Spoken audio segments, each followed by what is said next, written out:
Hello students, नमस्कार। समर्पण coaching में आप सभी का स्वागत है।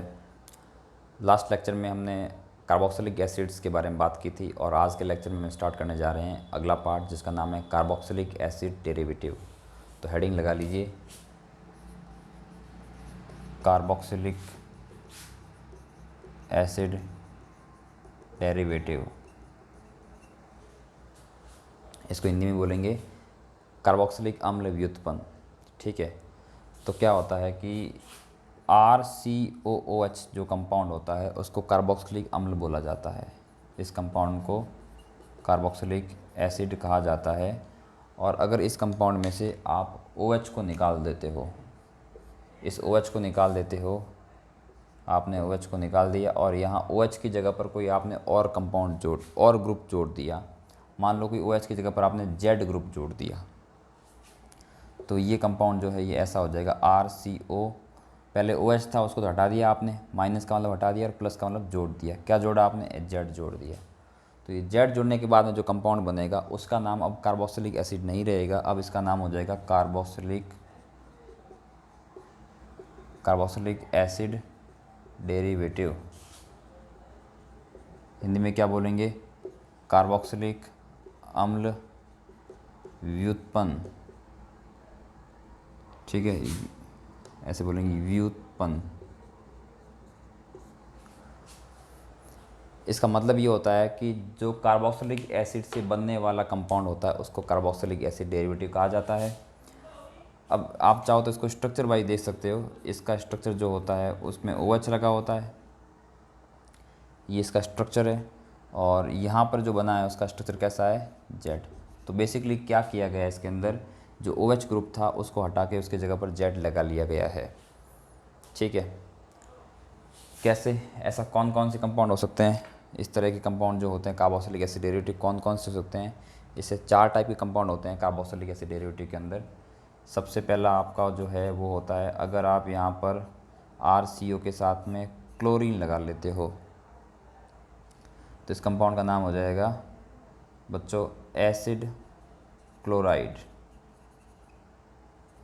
Acid chloride. क्लोरीन की जगह पर ब्रोमीन भी लगा सकते हो, आयोडीन भी लगा सकते हो। आयोडीन वाला बॉन्ड तो ठीक स्ट्रॉन्ग नहीं रहेगा। ठीक है, तो अगर मतलब क्लोरीन, फ्लोरीन, ब्रोमीन, आयोडीन कुछ भी आता है तो उसको फिर एसिड हैलाइड बोलेंगे, लेकिन क्लोरीन वाले केस में इसको क्लोराइड बोला जाएगा। ठीक है, फिर आप लगा सकते हो यहाँ पर जेड के रूप में क्लोरीन हो सकता है, जेड के रूप में OR हो सकता है, या OR से पहले एक और ग्रुप लिख लेते हैं OCOR।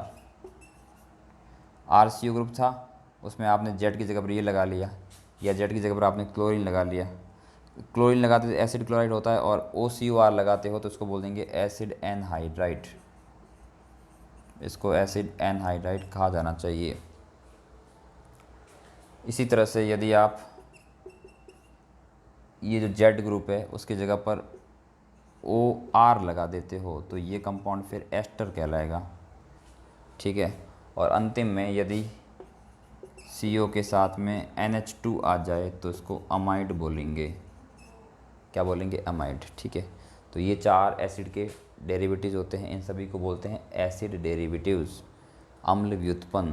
ठीक है, क्लोरीन लग रहा है, दूसरे में OCOR लग रहा है, तीसरे में OR लग रहा है, चौथे में NH2 लग रहा है, बाकी RCO तो सबके अंदर सेम है। ठीक है, ये आपके हो गए कार्बोक्सिलिक एसिड डेरिवेटिव। तो पहला सवाल इसमें बनता है, कार्बोक्सिलिक एसिड डेरिवेटिव किसे बोलते हैं? तो आप बोलोगे ऐसे कंपाउंड जो कार्बोक्सिलिक अम्लों से बनाए जाते हैं या कार्बोक्सिलिक अम्लों से डेराइव किए जाते हैं, व्युत्पन्न किए जाते हैं, उनको कार्बोक्सिलिक एसिड डेरिवेटिव कहा जाता है। एक बात। दूसरी बात ये है कि कार्बोक्सिलिक एसिड डेरिवेटिव कितने टाइप के होते हैं, उनके नाम क्या क्या, उनकी संरचना बना के बताइए। तो ये सब आपके सामने पड़े हैं। कार्बोक्सिलिक एसिड डेरिवेटिव 4 टाइप के होते हैं, 4 प्रकार के होते हैं, acid chloride, acid anhydride, ester और अमाइड। और इनके स्ट्रक्चर आप बना ही सकते हो, सीखे हुए पहले भी। ठीक है, चलिए अच्छी बात है। अब इनको प्रिपेयर कैसे करते हैं, इनको बनाते कैसे हैं, विरचन कैसे किया जाता है इनका? तो हमने बोल दिया हालांकि कि इनका जो प्रिपरेशन है वो कार्बोक्सिलिक एसिड से की जाती है, यानी कि इनको कार्बोक्सिलिक अम्लों से बनाया जाता है, लेकिन कैसे बनाया जाता है उसके ऊपर नज़र डालते हैं। चलिए यहाँ तक आप नोट कीजिए, फिर हम लोग देखते हैं कि इनको बनाया कैसे जाता है, how they are formed. Let's have a look. चूँकि ये कार्बोक्सिलिक एसिड डेरिवेटिव है तो एक समझने वाली बात यही है कि ये कार्बोक्सिलिक एसिड से ही बनाए जाएंगे। 4 थे, कौन कौन से थे? एसिड क्लोराइड, एनहाइड्राइड और एस्टर और अमाइड। 4 याद रखना है इसको, ठीक है। बार बार बोलोगे, बार बार सुनोगे, डिस्कस करोगे तो अपने आप ही अन्ना याद से याद हो जाएंगे, ठीक है। तो इनकी जो प्रिपरेशन के बारे में बात करते हैं, इनको बनाते कैसे हैं, जिसको हिंदी में विरचन बोलते हैं, उसके बारे में बात करेंगे। तो अगर आप कार्बोक्सिलिक एसिड लेते हो जो कि RCOOH होता है, कार्बोक्सिलिक एसिड लेते हो, इसकी रिएक्शन आप करवा देते हो। पहले हम बनाएंगे एसिड क्लोराइड, फिर बनाएंगे एनहाइड्राइड, फिर बनाएंगे एस्टर। जो भी हमने क्रम में पढ़ा ना, उसी क्रम में हम इनका प्रिपरेशन करेंगे। तो एसिड क्लोराइड जो होता है बच्चों, वो होता है RCOCl होता है, आपको पता है। तो OH को हटा के Cl लगाना। तो क्या आपको कोई ऐसा रिएजेंट याद है, क्या आपको कोई ऐसा अभिकर्मक याद है जिसका काम OH को हटा के Cl लगाना होता है? ऐसे रिएजेंट हमने पिछले चैप्टर में पढ़े हैं, ठीक है, बल्कि हेलो एल्केन हेलो एरेन से पढ़ते आ रहे हैं। तो मैं आपको याद दिलाता हूँ, 3 रिएजेंट ऐसे होते हैं।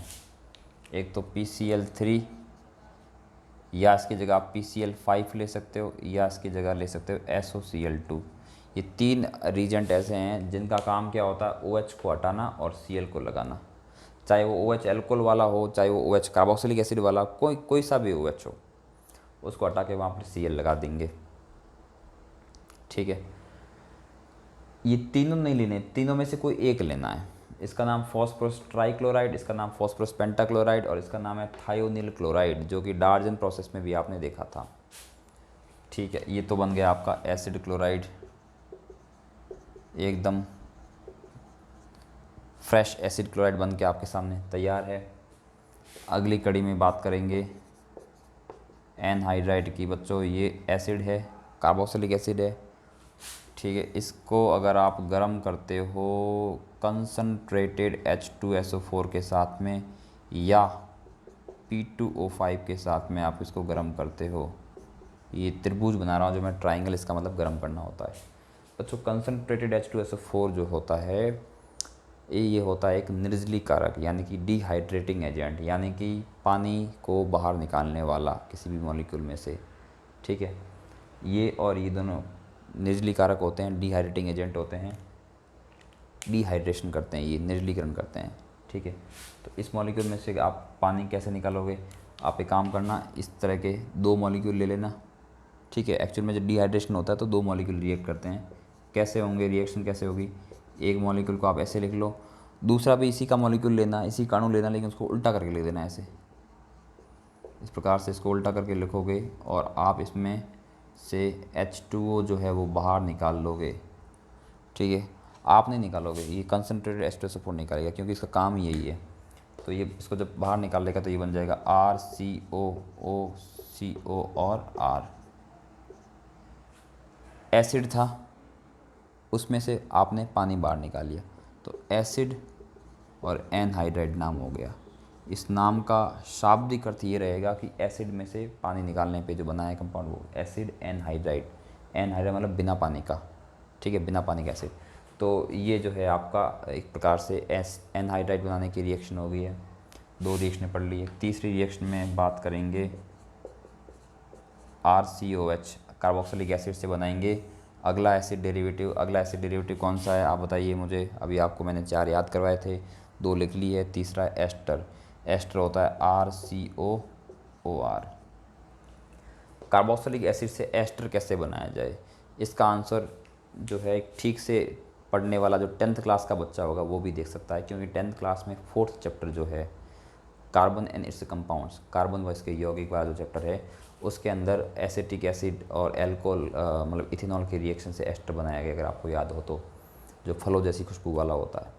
तो क्या होता है बच्चों, जब कार्बोक्सिलिक एसिड की रिएक्शन एल्कोहल के साथ में करवाते हैं, तो एक एल्कोहल ले लेते हैं, एल्कोहल होता है ROH, ये एल्कोहल होता है। ये भी R ग्रुप है, ये भी R ग्रुप है, तो क्यों ना इसको R डैश बना दिया जाए, ठीक है। तो बच्चों क्या होगा, इसके अंदर भी वही होगा, यहाँ से OH और यहाँ से H निकलेगा, मतलब जल को बाहर निकाल लो और ये बन जाएगा। मतलब इसको उल्टा करके लिख दो, चलो मैं लिख ही लेता हूँ यहाँ पर, आप लोग आलसी हो, इतना भी नहीं कर पाओगे।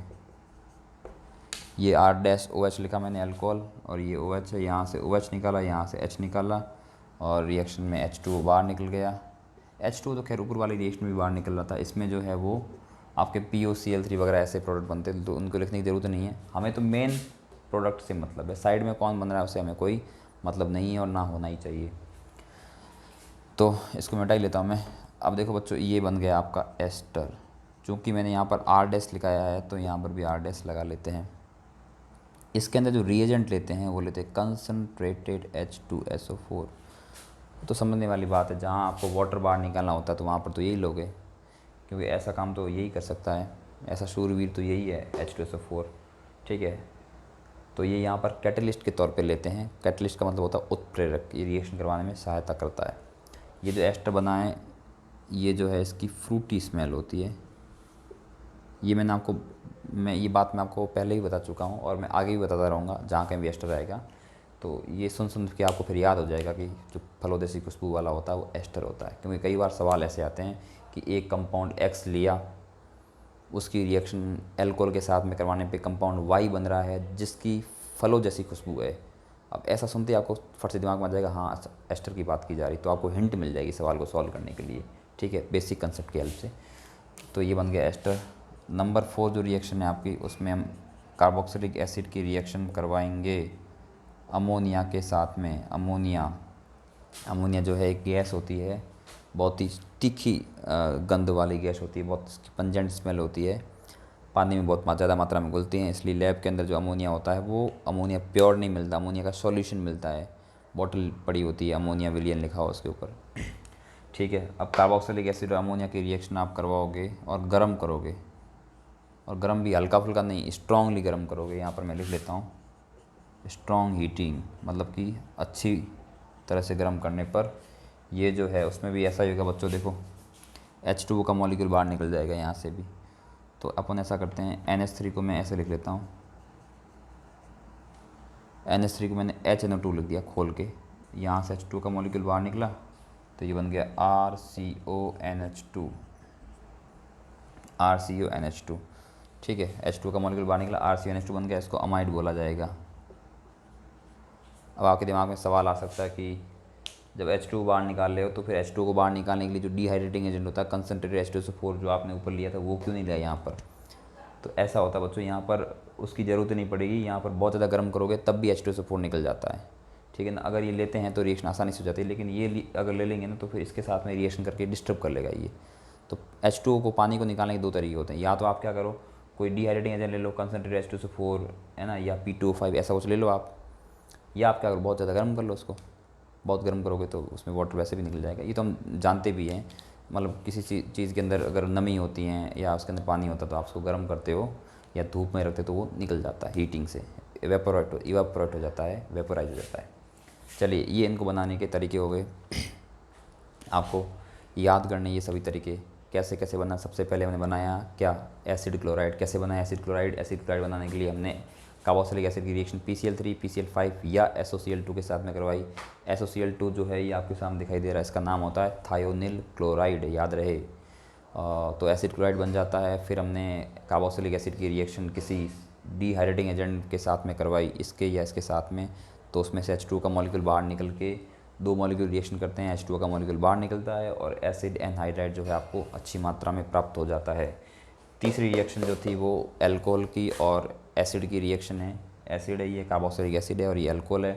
कंसनट्रेटेड H2SO4 की प्रेजेंस में रिएक्शन करवाते हैं, एस्टर बनता है। इस रिएक्शन का नाम जो है वो होता है एस्टरीकरण, अंग्रेज़ी में इसको बोलते हैं एस्ट्रीफिकेशन। ठीक है, बहुत ही फेमस रिएक्शन है ये। इस रिएक्शन में कार्बोक्सिलिक एसिड में से OH निकलता है, ये भी आपको ध्यान देना चाहिए। ये इसका जो एक्सप्लेनेशन है इसके मैकेनिज्म के आधार पे किया जाता है। फिर कार्बोक्सिलिक एसिड की रिएक्शन अमोनिया के साथ में करवाते हैं, अमोनिया गैस के साथ में करवाते हैं या अमोनिया के सॉल्यूशन के साथ में करवाते हैं, हीटिंग करके करते हुए तो अमाइड प्राप्त होता है। इस तरह से हमने कार्बोक्सिलिक एसिड के चारों डेरिवेटिव प्राप्त कर लिए आपके सामने। ठीक है, आगे बढ़ते हैं, यहाँ तक आप नोट कीजिए।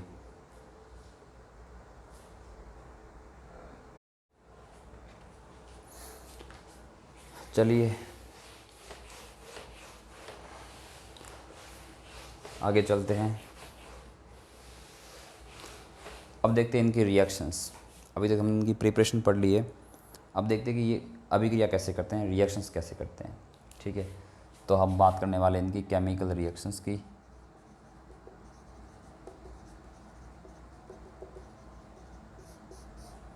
तो इसकी सबसे पहली रिएक्शन जो है, 3-4 टाइप की इनकी रिएक्शन पढ़ेंगे। एक तो पढ़ेंगे नाभिक स्नेही प्रतिस्थापन रिएक्शन यानी कि न्यूक्लियोफिलिक सब्स्टिट्यूशन रिएक्शन, और दूसरी रिएक्शन इनकी रिडक्शन रिएक्शन।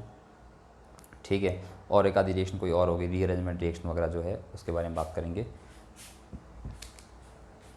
तो सबसे पहले बात करते हैं nucleophilic substitution reaction. Substitution reaction बच्चों इसको हिंदी में बोलते हैं नाभिक रागी या नाभिक स्नेही प्रतिस्थापन अभिक्रिया। ठीक है, ये रिएक्शन होती है। इसको शॉर्ट में जो है, संक्षिप्त में इसको बोलते हैं SNTH रिएक्शन। TH का मतलब टेट्राहेड्रल यानी कि चतुष्फलकीय। इसको TH क्यों बोलते हैं उसको हम आगे देखेंगे रिएक्शन में। या इसको कई बार SNAC भी बोलते हैं। SNAC मतलब सब्स्टिट्यूशन न्यूक्लियोफिलिक एसाइल, या इसको कभी कभार SNAE भी बोलते हैं, सब्स्टिट्यूशन न्यूक्लियोफिलिक एडिशन एलिमिनेशन। आप सोचोगे इतने सारे कैसे बोलते होंगे, बिल्कुल अलग अलग किताबों के अंदर इसका अलग अलग नाम दिया गया है। किसी किताब में ये लिखा होता है, किसी में ये लिखा होता है, कोई टीचर ये नाम से पढ़ाता है, कोई टीचर ये नाम से पढ़ाता है, तो हमने सब नाम बता दिए इसके। ठीक है, क्या होता है बच्चों, कोई भी एसिड जो आपका डेरिवेटिव होगा, मैं उसको मैं RCOZ से यहाँ पर निरूपित करता हूँ। आपको पता है यहाँ पर Z जो है वो Cl हो सकता है, अगर Cl होगा तो उसको एसिड क्लोराइड बोलेंगे। वो अगर OCOR होगा तो उसको बोलेंगे एनहाइड्राइड, और OR होगा तो उसको बोलेंगे एस्टर, और वो अगर NH2 होगा तो उसको अमाइड बोलेंगे। ठीक है, तो बच्चों कार्बन जो है यहाँ पर, ये जो कार्बोनिल ग्रुप है उसमें कार्बन पे पॉजिटिव चार्ज होता है, इस पर नेगेटिव चार्ज होता है, इसमें कोई डाउट वाली बात है नहीं। ये तो आपने एल्डिहाइड कीटोन वाले चैप्टर में भी पढ़ा था कि जो कार्बोनिल ग्रुप होता है उसके अंदर जो कार्बन होता है उस पर पॉजिटिव चार्ज होता है। पॉजिटिव नहीं होता, पार्शियल पॉजिटिव चार्ज होता है, यानी कि आंशिक धनावेश पाया जाता है। उसके कारण भी आपको पता होगा, क्योंकि ऑक्सीजन जो है वो ज़्यादा इलेक्ट्रोनेगेटिव है, तो इलेक्ट्रॉन जो क्लाउड होगा इसका इलेक्ट्रॉन होंगे बीच वाले बॉन्ड वाले, वो थोड़े से ऑक्सीजन की तरफ रहेंगे, तो ऑक्सीजन पे -4 आ जाएगा, तो यहाँ पर मजबूरी में +4 आ जाएगा। +4 आ जाएगा तो हम बोलेंगे कार्बन में इलेक्ट्रॉन की कमी हो गई है। इसको केमिस्ट्री की भाषा में ऐसे बोलेंगे, कार्बन हैज़ बिकम इलेक्ट्रोफिलिक, यानी कि कार्बन जो है वो इलेक्ट्रॉन से नहीं बन चुका है, अब इसको इलेक्ट्रॉन की आवश्यकता है। तो क्या करते हैं, इलेक्ट्रॉन की आवश्यकता होती तो इसकी रिएक्शन जो है वो न्यूक्लियोफाइल से होती है, नाभिक स्नेही से होती है। न्यूक्लियोफाइल जो होते हैं उनके पास में अच्छी खासी मात्रा में इलेक्ट्रॉन पाए जाते हैं, उनकी अब ज़रूरत है क्योंकि यहाँ पर इलेक्ट्रॉन की आवश्यकता है। तो आप कौन से रीजेंट लेके आओगे, कौन से आप अभिक्रमक लेके आओगे जिनके पास में इलेक्ट्रॉन है। तो इलेक्ट्रॉन जिनके पास में होते हैं उनको न्यूक्लियोफाइल बोलते हैं। तो न्यूक्लियोफाइल जो होता है उनके ऊपर लोन पेयर होती है, या कई बार जो है लोन पेयर होगी या तो, या लोन पेयर के साथ में नेगेटिव चार्ज होगा। मतलब कि न्यूक्लियोफाइल जो है वो न्यूट्रल हो सकता है और नेगेटिव चार्ज वाला हो सकता है। लोन पेयर का होना ज़रूरी है, नेगेटिव चार्ज हो ना हो, लोन पेयर का होना ज़रूरी है ना। न्यूक्लियोफाइल जो होता है नाभिक स्नेही, उसकी डेफिनेशन ऐसी होती है कि lone pair containing species which attack on the carbon, एकांक युग्म रखने वाली प्रजातियाँ जो कार्बन पे आक्रमण करती है। तो जैसे एग्जांपल के तौर पे आप देखोगे तो अमोनिया में लोन पेयर है N के ऊपर, तो ये न्यूक्लियोफाइल की तरह काम कर सकता है। OH- जो होता है उसमें भी लोन पेयर होती है। ठीक है, तो इस पर कोई चार्ज तो नहीं है, तो ये न्यूट्रल है, न्यूट्रल न्यूक्लियोफाइल। इस पर चार्ज लगा हुआ नेगेटिव चार्ज, तो ये नेगेटिवली चार्ज न्यूक्लियोफाइल है, यानी कि ऋणावेशित नाभिक से नहीं है। ये न्यूट्रल न्यूक्लियोफाइल था और ये नेगेटिवली चार्ज न्यूक्लियोफाइल या एनायनिक न्यूक्लियोफाइल बोल सकते हो इसको आप। कुल मिला के इससे कोई मतलब नहीं, आपको बस ये पता होना चाहिए कि लोन पे रखने वाला जो स्पीसीज होती है उसके ऊपर नेगेटिव चार्ज हो भी सकता है, नहीं भी हो सकता है, तो वो सब न्यूक्लियोफाइल कहलाते हैं। ठीक है, बचपन से आप पढ़ते आ रहे हो इस चीज़ को, तो इसको मैं मिटा लेता हूँ यहाँ से। ठीक है, इसको, ये जो है आपका न्यूक्लियोफाइल था NU-। अब क्या होगा बच्चों, न्यूक्लियोफाइल जो है उसके पास में इलेक्ट्रॉन पड़े हैं, यहाँ इलेक्ट्रॉन की कमी है, तो पॉजिटिव नेगेटिव अट्रैक्शन होगा। अट्रैक्शन मतलब अटैक होगा, अटैक करेगा इसके ऊपर, ये इस तरह से।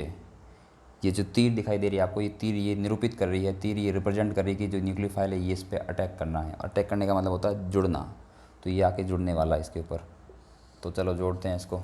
लेकिन जोड़ने से पहले कुछ तोड़ना पड़ेगा, क्योंकि आप जानते हो कार्बन के 4 बॉन्ड ही हो सकते हैं एक टाइम में। तो कार्बन के 1 2 3 4 बॉन्ड पहले बने हुए पड़े हैं। अब आप एक नया मेहमान लेके आ रहे हो तो किसी एक को तो खाली करना पड़ेगा, ठीक है, तभी तो इसकी जगह होगी। तो ये जो पाई बॉन्ड है, अब देखो ये बच्चों सिग्मा बॉन्ड है, सिग्मा बॉन्ड है, सिग्मा बॉन्ड है, इन दोनों में से एक पाई बॉन्ड है। तो पाई बॉन्ड को तोड़ना आसान होता है, क्योंकि पाई बॉन्ड जो होता है वो लेटरल ओवरलैपिंग यानी कि पार्श्व अतिव्यापन से बनता है, कमज़ोर बॉन्ड होता है, उसको तोड़ना आसान होता है। यहाँ पर सिग्मा और पाई में पाई बॉन्ड कमज़ोर है। ये पूरा ओवरऑल अगर डबल बॉन्ड की बात करें, सिग्मा और पाई को मिला के बात करें तो डबल बॉन्ड तो बहुत स्ट्रांग होता है, लेकिन हम अपन केवल पाई बॉन्ड की बात करें उसके अंदर, तो पाई बॉन्ड जो है कमज़ोर होता है। तो ये जब इलेक्ट्रॉन यहाँ पर अटैक करेंगे तो ये पाई बॉन्ड जो है ये टूट जाएगा, और इसके इलेक्ट्रॉन कौन ले लेगा? ऑक्सीजन ले लेगा, क्योंकि ऑक्सीजन जो है वो ज़्यादा इलेक्ट्रोनेगेटिव है, ठीक है, जो शक्तिशाली होता है उसी की तरफ इलेक्ट्रॉन जाते हैं। तो इससे क्या बन जाएगा? RCO माइनस, क्योंकि इलेक्ट्रॉन जो है नेगेटिव ऑक्सीजन के ऊपर चले गए हैं तो नेगेटिव चार्ज आ गया ऑक्सीजन के ऊपर, और जेड तो यहाँ पड़ा ही है खैर, और न्यूक्लियोफाइल आके लग चुका है, NU आके कार्बन के साथ में लग चुका है। तो इस प्रकार का कुछ इंटरमीडिएट बन जाएगा। ये एक मध्यवर्ती है, इंटरमीडिएट है ये।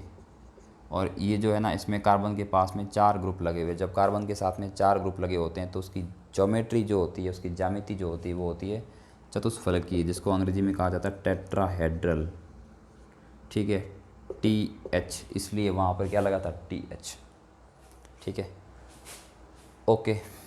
अब क्या होगा आगे? आगे ये होगा कार्बन डबल बॉन्ड ऑक्सीजन, जिसको कार्बोनिल बॉन्ड बोलते हैं, ये बड़ा ही स्ट्रॉन्ग बॉन्ड होता है। कार्बोनिल बॉन्ड जो है ओवरऑल C और O के बीच में जो डबल बॉन्ड होता है, ये बहुत ही स्ट्रॉन्ग और बहुत स्थायी बॉन्ड होता है।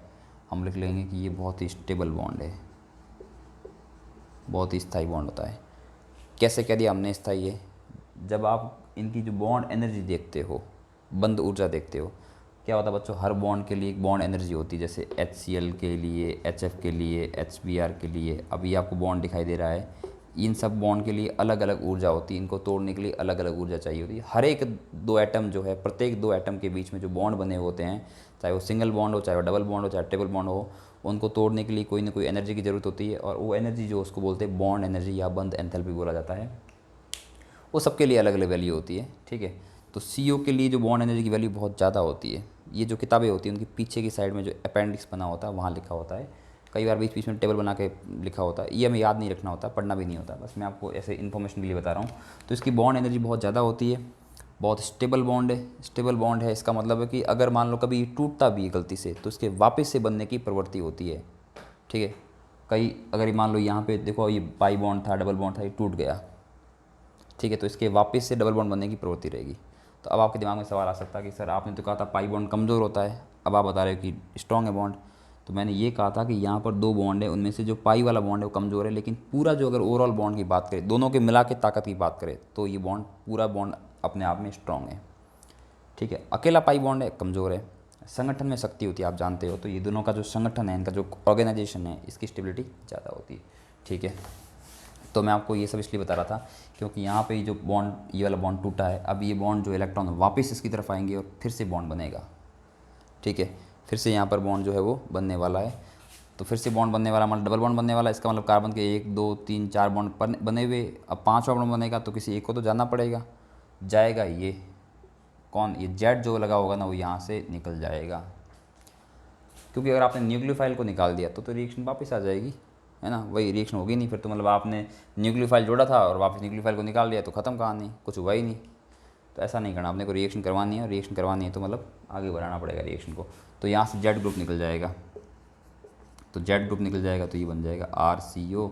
अब NU नीचे लिखा हो, इसको मैं इधर साइड में लिख लेता हूँ, और जेड यहाँ से जा चुका है, और जब जेड जाएगा तो इलेक्ट्रॉन लेके जाएगा, तो जेड के ऊपर -4 आएगा। जाने वाले जो होते हैं बच्चों, जाने वाले होते हैं उनको लीविंग ग्रुप बोलते हैं। ये जेड जो है इसको क्या बोलेंगे? Leaving group. लीव करने वाला, लीव का मतलब क्या? जाना, लीविंग ग्रुप बोलेंगे इसको। हिंदी में इसको बोलते हैं अवशिष्ट समूह, अवशिष्ट समूह बोलते हैं, ठीक है। और जिसने अटैक किया है तो उसको न्यूक्लियोफाइल बोलेंगे, ठीक है। यहाँ तक बात हो गई क्लियर। अब बच्चों क्या होता है कि ये लिविंग ग्रुप जो होता है, अवशिष्ट समूह होता है, ये अलग अलग हो सकता है ये क्लोरीन हो सकता है ये OCOR हो सकता है ये OR हो, और सबके जाने की प्रवृत्ति बराबर नहीं होती। कोई तो ऐसा ग्रुप होता है जो इस यहाँ से जाना चाहता ही नहीं है, कोई आराम से चला जाता है। तो इनकी जो लिविंग ग्रुप की जो टेंडेंसी होती है, लिविंग टेंडेंसी बोल सकते हैं या जिसकी लिविंग एबिलिटी बोलते हैं, वो भी सबकी अलग अलग होती है। उसके आधार पर रिएक्शन की जो रेट होती है या रिएक्शन के होने की जो संभावना होती है वो भी अलग अलग होती है। एक बात तो ये होगी, और दूसरी बात ये होगी बच्चों की यहाँ पर जो है आपका ये जो प्रोडक्ट बना है, ठीक है, इसमें आप देखो कि न्यूक्लियोफाइल ने अटैक किया और जेड ग्रुप को इसने हटा के खुद लग गया। यही तो हुआ ओवरऑल। इसमें पूरे में क्या हुआ, NU आया था और जेड को निकाल दिया। तो जेड के ऊपर भी तो माइनस चार्ज है, लोन पेयर होगी उसके पास में भी। तो ये भी तो, हालांकि ये लिविंग ग्रुप बोला हमने इसको, लेकिन ये लिविंग ग्रुप है, इसके ऊपर लोन पेयर पड़ी, तो लोन पेयर वाले सारे के सारे नाभिक से नहीं होते हैं। तो एक प्रकार से ये भी एक न्यूक्लियोफाइल ही है, ठीक है। तो एक न्यूक्लियोफाइल ने दूसरे न्यूक्लियोफाइल को प्रतिस्थापित किया है, रिप्लेस किया है ना। तो इसलिए इसको क्या बोलते हैं, न्यूक्लियोफिलिक सब्स्टिट्यूशन। कि न्यूक्लियोफाइल था ये, इसने सब्स्टिट्यूट किया, प्रतिस्थापित किया, किसको किया, एक किसी और न्यूक्लियोफाइल को किया, ये देखो, ठीक है। जो निकलने वाला न्यूक्लियोफाइल होता है, जो जाने वाला न्यूक्लियोफाइल उसको अवशिष्ट समूह या लिविंग ग्रुप बोलते हैं, ये आपको पता होना चाहिए। चलो ठीक है, अब देखो बच्चों क्या होता है, रिएक्शन यहाँ आके ख़त्म होगी, है ना, ये उत्पाद आपका बन गया, सब कुछ हो चुका है यहाँ पर। अब मान लो आपके पास में और न्यूक्लियोफाइल पड़ा है, आपके पास में न्यूक्लियोफाइल जो है नाभिक से नहीं और मात्रा में प्रेजेंट है, तो ये फिर से एक और रिएक्शन करेगा, फिर से यहाँ पे अटैक करेगा, फिर से अटैक करेगा, तो फिर से ये बॉन्ड ओपन होगा, फिर से ये बॉन्ड ओपन होगा, तो ये बन जाएगा RCO-, ठीक है। यहाँ भी न्यूक्लियोफाइल लगा, एक और न्यूक्लियोफाइल आके लग चुका है, ये बन गया। अब ये बॉन्ड जो है वापस डबल बॉन्ड बनने की जो है अगर इच्छा जताएगा, तो इसमें फिर बॉन्ड टूटने वाला कोई नहीं है, इसलिए ये इसी रूप में रहेगा, आयन के रूप में रहेगा। इस नेगेटिव वाले के साथ में जो भी पॉजिटिव वाला होगा, भाई अकेला कभी नेगेटिव नहीं आता, जो भी नेगेटिव आता है उसके साथ में कोई ना कोई पॉजिटिव आता है, चाहे आपको रिएक्शन दिखाई दे या ना दे, कोई ना कोई पॉजिटिव होता है। जैसे यहाँ मान लो अगर OH- लिखा होता है, तो आप मान के चलिए OH- अकेला नहीं एग्जिस्ट करता है, उसके साथ में कोई Na+ या K+ होता होगा, जो चाहे रिएक्शन में लिखा हो या नहीं लिखा हो, उससे कोई फ़र्क नहीं। तो जो भी पॉजिटिव वाला पार्ट होता है वो इसके पास में यहाँ के रहेगा, ताकि नेगेटिव पॉजिटिव में क्या रहे, अट्रैक्शन रहे, ठीक है। खैर ये आपका फाइनल प्रोडक्ट बन जाएगा, अंतिम उत्पाद के रूप में ये बन जाएगा, ठीक है। इसी रिएक्शन को बोलते हैं SN-TH या SN-AC या SN-AE बोलते हैं। ऐसा क्यों बोलते हैं बच्चों, अगर मान लो बच्चों, अगर न्यूक्लियोफाइल जो है अगर उसका एक तुल्यांक लिया होता, अगर 1 इक्विवेलेंट लिया होता, तो रिएक्शन है वो यहीं आके रुक जाती। अगर आपने न्यूक्लियोफाइल को ज़्यादा मात्रा में लिया, एक्सेस में लिया, आधिक्य में लिया है, तो फिर ये अगला स्टेप भी हो जाता। आप समझ रहे हो ना। मान लो आपने एक ही न्यूक्लियोफाइल लिया होता, एक इक्विवेलेंट, तो एक तो यहाँ पे काम आ गया, तो फिर अगला न्यूक्लियोफाइल कहाँ से आता, होता ही नहीं, तो रिएक्शन आगे आती ही नहीं। लेकिन अगर आप जो रिएक्शन है उसके ऊपर लिखा हो कि न्यूक्लियोफाइल जो है एक्सेस में है या एक से ज़्यादा मात्रा में, तब तो रिएक्शन को पूरा यहाँ तक लेके आना आपको, ठीक है। इसका नाम जो है SN-TH का मतलब होता है सब्स्टिट्यूशन न्यूक्लियोफिलिक TH, यानी कि TH का मतलब टेट्राहेड्रल। इसका जो इंटरमीडिएट बन रहा है, बीच में मध्यवर्ती बन रहा है, वो चतुष्फलकीय होता है, उसकी ज्यामिति जो है, उसकी आकृति जो है चतुष्फलकीय होती है, ठीक है। दूसरा है SN-AC, सब्स्टिट्यूशन न्यूक्लियोफिलिक AC मतलब एसाइल। बच्चों ये जो ग्रुप होता है, ये RCU ग्रुप जो होता है, इसको एसाइल ग्रुप बोलते हैं। क्या बोलते हैं, एसाइल ग्रुप।